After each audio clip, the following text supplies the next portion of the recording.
What's going on YouTube? Welcome back to the channel. It's time for a big science news update. Yes, I'm going to be digging through the internet, crunching data, debunking the biggest myths on the web. What is in today's news? It's birds. Jesus Christ, can I not do a video that isn't about birds? Today's news. Birds on Prozac are not as sexy to potential partners. A study. What? Fake news! Our feathered friends are as sexy as ever. That's why I do bird vlogs. Come on, seriously, I just started buying stock in birds. Are you telling me birds are crashing already? But first, let's break this study down.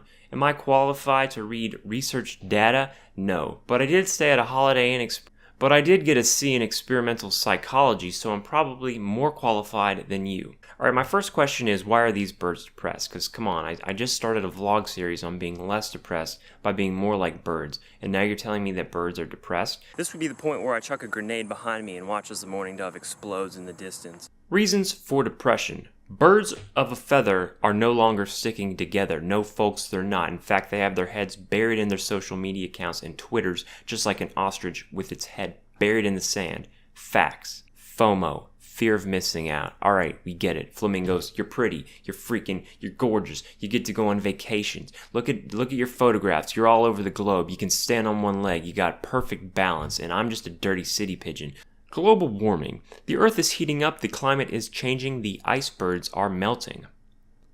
That's effed up. Alright, so in this study, birds were given Prozac, aka fluoxetine. They were given it not because they were depressed, but because similar levels were found in their systems and also in the water near where they lived and what they were drinking. This leads us to our first possible flaw in the study. The wastewater was not contaminated with medicine. No, it was in fact contaminated by people pissing out depression and then flushing that down the toilet.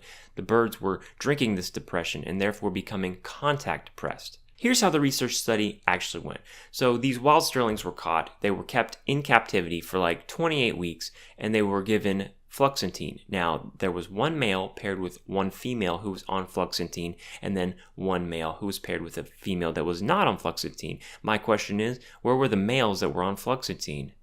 They were too depressed to get out of bed.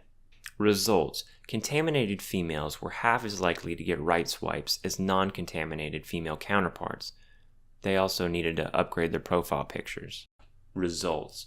Alright, so male songbirds were half as likely to sing to females on fluoxetine as they were to sing to females that were not on fluoxetine. Ladies, if you're wondering why Justin Bieber won't date you, it's because you're depressed. Also, male birds were likely to be aggressive and just overall jerks to female birds on fluoxetine because, well, birds are just assholes. Also, important to note, the female birds did not show any physiological changes, therefore, you could not tell that they were on medicine. There was something the male birds were sensing. Ugh. So why does all this matter? Well, first of all, for my channel to thrive, birds must thrive. This is a bird channel, first and foremost. No. We need to monitor everything that we put into our waste, because anything that we throw away, flush, or degrade is going to be affecting the environment, the natural wildlife, the flora, the fauna. It's all getting effed up by what we put into it. No. Alright, so the true reason this all matters is because living things can sense depression. It all makes sense to me now. No one wants to date me because I'm depressed, and they can sense it. Listen, I have no physiological signs of depression except for my pajamas and my unshaven face, my unwashed hair, and my recluse sugar body. Listen, none of that matters. They can sense it regardless. So wait a second. If these birds weren't depressed in the first place, are they suggesting that it's the medication that is causing them to be unwanted by the opposite sex? I've been on medication since I was 12. This is big. But on the for real, thank you for tuning in. This has been another video. I appreciate you. Yes, you, the one person who watched this video. See that one down there by the views thing? That's you. That'll always represent you, and that means that you are important to me. So thanks for tuning in. I'll have more videos like this in the future. Unless you didn't like it, let me know, because I don't have to make videos. I mean, I could always be a butler. Take care.